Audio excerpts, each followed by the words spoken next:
ಏನು ಹೇಳಬೇಕು, ಟ್ರೈಲರ್ ನೋಡಿರ್ತೀರಾ, ಇನ್ನು ನಾನು ನೋಡಿಲ್ಲ ಆ್ಯಕ್ಚುಲಿ. ಐ ಹೋಪ್ ನಿಮ್ಗೆ ಇಷ್ಟ ಆಗಿರುತ್ತೆ ಅಂತ ಅನ್ಕೋತೀವಿ. ಒಂಥರ ಹೊಸ ಥರ ಇದು ಪ್ರಯತ್ನ ಅಂತಲೇ ಹೇಳ್ಬೋದು. ಸೊ ಸಾಕಷ್ಟು ನಮಗಿಂತ ಎಕ್ಸ್ಪೀರಿಯನ್ಸ್ ಇರುವಂಥ ಕಲಾವಿದರಿದ್ದಾರೆ. ಸೊ ಅವ್ರ ಜೊತೆ ಒಂದು ಸ್ಕ್ರೀನ್ ಶೇರ್ ಮಾಡಲಿಕ್ಕೂ ನನಗೂ ಖುಷಿ ಆಯಿತು. ಸೊ ನಮ್ಮ ಪ್ರಭೀಕ್ ಸರ್ ಆಗಿರ್ಬೋದು, Ved sir, Vishwanath sir, and ನನಗೊಂದು ಈ ಆಪರ್ಚುನಿಟಿ ಕೊಟ್ಟಿದ್ದಕ್ಕೆ ನಾನು ಧನ್ಯವಾದ ಹೇಳ್ತೀನಿ. ನಾನು ಇದರಲ್ಲಿ ಬರಹಗಾರ್ತಿಯಾಗಿ ರೋಲ್ನ ಪ್ಲೇ ಮಾಡ್ತಾ ಇದ್ದೀನಿ. ಅದೇ ಸದ್ಯದ್ರಲ್ಲೇ ಬರ್ತೀವಿ ಥಿಯೇಟ್ರಿಗೆ. ಸೊ ಇವಾಗ ನೀವು ಎಷ್ಟು ಸಪೋರ್ಟ್ ಮಾಡ್ತೀರಾ ಹಾಗೆ ಕೂಡ ನಿಮ್ಮ ಸಪೋರ್ಟ್ ನಮ್ಮ ಸಿನಿಮಾ ತಂಡದ ಮೇಲೆ ಕೊನೆವರೆಗೂ ಇರಬೇಕು ಅಂತ ಕೇಳ್ಕೊತೀನಿ. ಧನ್ಯವಾದ. ಒನ್ಸ್ ಅಗೇನ್ ಸಾರಿ.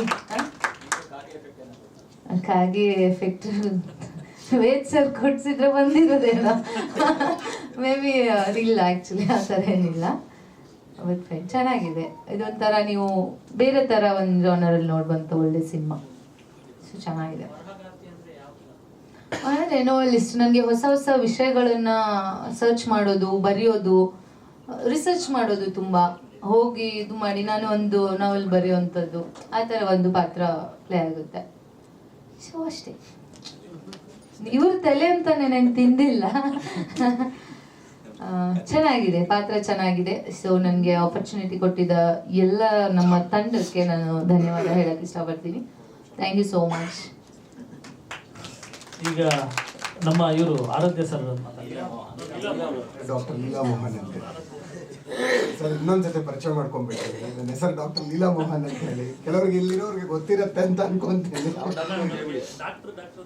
ಸರ್, ನೀವು ಸಿನಿಮಾ ಸ್ಟಾರ್ಟ್ ಮಾಡಿದಾಗ್ಲಿಂದ ವಿಶ್ವನಾಥ್ ಸರ್ ಅಂತ ನನಗೆ ಮೈಂಡಲ್ಲಿ.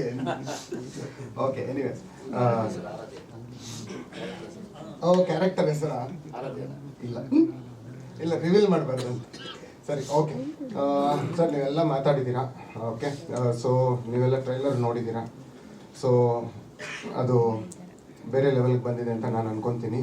ಆ್ಯಂಡ್ ನೀವೆಲ್ಲ ಕೂಡ ನೋಡಿದ್ದೀರಾ. I guess it will be a big and grand success. And regarding the music, it had come to the next level. ಯಾಕಂದರೆ ಮ್ಯಾಡ್ ಡಿ, ಅವನ ಹೆಸರು ಪೂರ್ತಿ ಹೆಸರು ಮದನ್ ಅಂತ ಹೇಳಿ ಬರ್ಕೊಳ್ಳಿ. ಇವಾಗ ಮ್ಯಾಡ್ ಡಿ ಅಂತ ಓಡಾಡ್ತಾ ಇರ್ತಾನೆ, ಮದನ್ ಅಂತ ಹೇಳಿ.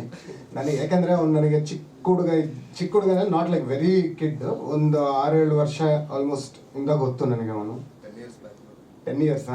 ಓಕೆ, ಸಾರಿ. ಸೊ 10 ಇಯರ್ಸಿಂದ ಗೊತ್ತು. ಯಾಕಂದರೆ ನಾವು 2018-19 ಆ ಟೈಮಲ್ಲಿ ಒಂದು ಚಿಕ್ಕದಾಗ ಒಂದು ಶಾರ್ಟ್ ಮೂವಿ ಮಾಡ್ತಿದ್ವಿ. ಅದಕ್ಕೆ ಅಷ್ಟು ಬಡ್ಜೆಟ್ ಇಲ್ದಿರೋದಕ್ಕೆ ಯಾರಾದರೂ ಹುಡುಗರು ಏನಾದರೂ ಮ್ಯೂಸಿಕ್ ಮಾಡ್ತಾ ಇರ್ತಾರ ಅಂತ ಹುಡುಕಿದಾಗ ಮ್ಯಾಡ್ ಸಿಕ್ತ. He was doing rap songs and all. So ಹಳೆ ಸಾಂಗ್ಸ್ ತುಂಬ ಇತ್ತು ಮ್ಯಾಡ್ದು. ನೀವು ಯೂಟ್ಯೂಬಲ್ಲಿ ಹಾಕಿದ್ರೆ ಬರುತ್ತೆ. ಇಲ್ಲ ಸೊ ಮ್ಯಾಡ್ದು ತುಂಬ ಇದೆ ಆ್ಯಕ್ಚುಲಿ ಹೇಳೋಕ್ಕೆ. ಪಾಪ ಅವನು ತುಂಬ ಕಷ್ಟಪಟ್ಟು today he is in this level, making a movie and then music for the movie ಅಂದರೆ ಅಷ್ಟು ಸುಲಭ ಅಲ್ಲ. ನಾವೆಲ್ಲ ಅನ್ಕೊತಾ ಇರ್ತೀವಿ ಮೂವಿ ಏನಿದೆ ಒಂದು 2 hours ನೋಡಿಬಿಟ್ಟು ಮೂವಿ ಚೆನ್ನಾಗಿಲ್ಲ ಅಂತ ಹೇಳ್ತೀವಿ. ಬಟ್ ಅದ್ರ ಹಿಂದೆ ನಾವು ಎಷ್ಟು ಕಷ್ಟಪಟ್ಟಿರ್ತೀವಿ ಒಬ್ರೊಬ್ರು.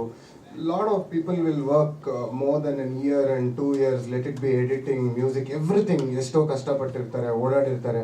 ಇನ್ಫ್ಯಾಕ್ಟ್ ಶೂಟಿಂಗ್ ಆಗ್ತಾ ಇರಬೇಕಾಗ ನಮ್ಮ ವೇದಿಗೆ ಒಂದು ಸಣ್ಣ ಆಕ್ಸಿಡೆಂಟು ಆಯಿತು. ಅದರಿಂದ ಶೂಟಿಂಗ್ ಒಂದು 2 ದಿನ ಕ್ಯಾನ್ಸಲು ಮಾಡಬೇಕಾಗಿತ್ತು. But it's okay, there will be so many things like hurdles movie ಅನ್ನೋದು.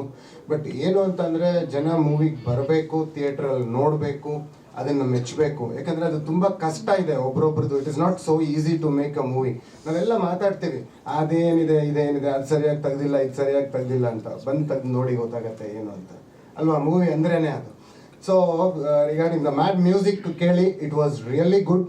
ನೀವು ನೋಡಿ, it's already released in mass Adda music channel, ಇದು ಯೂಟ್ಯೂಬ್ ಚಾನಲಲ್ಲಿ. And it is next level music. ಆಮೇಲೆ Ved, he is an editor. You all know, ನಿಮಗೆಲ್ಲ ಸುಪರಿಚಯ ಇರ್ತಾರೆ, ತುಂಬ ವರ್ಷದಿಂದ ಎಡಿಟಿಂಗ್ ಮಾಡ್ತಿದ್ದಾರೆ.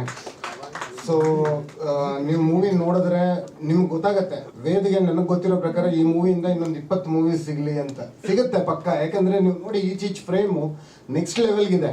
ನಾನು ಹೇಳ್ತಾ ಇಲ್ಲ ನಮ್ಮ ಸಿನಿಮಾ ಅಂತ ನಾನು ಹೇಳ್ತಿಲ್ಲ. ನೀವು ನೋಡಿ, ನೀವು ಥಿಯೇಟ್ರಲ್ಲಿ ಬಂದು ನೋಡಿ, ನಿಮಗೇನೆ ಗೊತ್ತಾಗುತ್ತೆ. ಸೊ ಆ್ಯಂಡ್ ದೆನ್ ಪ್ರಭೀಕ್ದು ಹೇಳಬೇಕು ಅಂತಂದರೆ, Prabheek I know him since many years, almost ಒಂದು 7 to 8 years. ಪ್ರಭೀಕ್ ತುಂಬ ಕಷ್ಟಪಡ್ತಾರೆ ಆ್ಯಂಡ್ ಮೂವಿನೇ ಜೀವನ ಅಂತ ಓಡಾಡ್ತಾರೆ. And he was basically engineering graduate ಅವರು. ಸೊ ಇಂಜಿನಿಯರಿಂಗಲ್ಲಿ ನಮಗೆ ಗೊತ್ತಿದೆ ಇವಾಗ ಕೆಲಸ ಮಾಡಿದ್ರೆ ಮಿನಿಮಮ್ ಅಟ್ಲೀಸ್ಟ್ ತಿಂಗಳಿಗೆ ಇಷ್ಟು ಸಂಬಳ ಬರುತ್ತೆ. ಅದನ್ನೆಲ್ಲ ಬಿಟ್ಟು ನನಗೆ ಅದೆಲ್ಲ ಬೇಡ, ಅದೆಲ್ಲ ಕಂಫರ್ಟ್ ಝೋನು ನನಗೆ ಬೇಡ, ನನಗೆ ಸಿನಿಮಾನೇ ಇಂಪಾರ್ಟೆಂಟು ಅಂತ ಸಿನಿಮಾನೇ ತೆಗಿಬೇಕು ಅನ್ನೋ ಒಂದು ಹಠದಲ್ಲಿ ಸಿನಿಮಾ ಮಾಡ್ತಾನೇ ಇದ್ದಾರೆ. ಇವಾಗ ಆಲ್ಮೋಸ್ಟ್ 6 to 7 ಇಯರ್ಸಿಂದ. ಪ್ರಭೀಕ್ದು ಯುನಿಕ್ನೆಸ್ ಏನು ಅಂತಂದರೆ, ಪ್ರಭೀಕ್ ಸಿನಿಮಾಲ್ಲಿ ಹೀರೋಸ್ ಇರಲ್ಲ, ನಾವೆಲ್ಲ ಸೈಡ್ ಪಾತ್ರಗಳು ಅಂತ ಹೇಳ್ತೀವಿ. ಅವ್ರ ಮೂವಿಯಲ್ಲಿ ಡಿಫ್ರೆಂಟ್ ಆಗಿರುತ್ತೆ. ಹಳೆ ಒಂದು 5-6 ಇಯರ್ಸ್ ಬ್ಯಾಕ್ ಗಡಿಯಾರ ಅಂತ ತೆಗೆದ್ರು. ಆಮೇಲೆ ತುಂಬ ಇದ್ದಾವೆ ಮೂವೀಸು. ಇವಾಗ ಕಾಗೆ ಡಿಫ್ರೆಂಟ್ ಆಗಿ ಏನು ರಿಪೀಟ್ ಅದನ್ನು ನೀವೇ ಹೇಳ್ಬಿಡಿ ಅಷ್ಟೇ. ಅದು ನಾಯಿ ಇದೆ ಎಚ್ಚರಿಕೆ ಅಂತ ಹೇಳೋದು ಬರುತ್ತೆ ಸರ್ ಮೂವಿ. ಅದು ತುಂಬ ಸ್ವಲ್ಪ ದಿನ ಲೇಟ್ ಆಯಿತು, but it will come maybe in another few days. ಅದನ್ನು ಅನೌನ್ಸ್ ಮಾಡ್ತೀನಿ. ಆಮೇಲೆ ಇನ್ನು ಎಲ್ಲರೂ technicians, artists, they had done a good job in this movie and it was very pleasant to work with this team. ಇನ್ನು ನನ್ನ ರೋಲ್ಗೆ ಬಂದರೆ ಅದನ್ನು ಒಂದು ಹೇಳಿಬಿಡ್ತೀನಿ. It's a different role. ಏನು ಅಂತ ಹೇಳೋಕ್ಕಾಗಲ್ಲ, ಯಾಕಂದ್ರೆ ಆಮೇಲೆ ಡೈರೆಕ್ಟರ್ ಹೊಡಿತಾರೆ ಇಲ್ಲೇ ಬಂದು ನೀವು ರಿವೀಲ್ ಮಾಡಿಬಿಟ್ಟಿದ್ದೀರಾ ಅಂತ. ಸೊ ಹಾಗಾಗಿ it had come up very nicely. ದಯವಿಟ್ಟು ಥಿಯೇಟ್ರಿಗೆ ಬನ್ನಿ, ಮೂವಿ ನೋಡಿ, ಎಂಜಾಯ್ ಮಾಡಿ.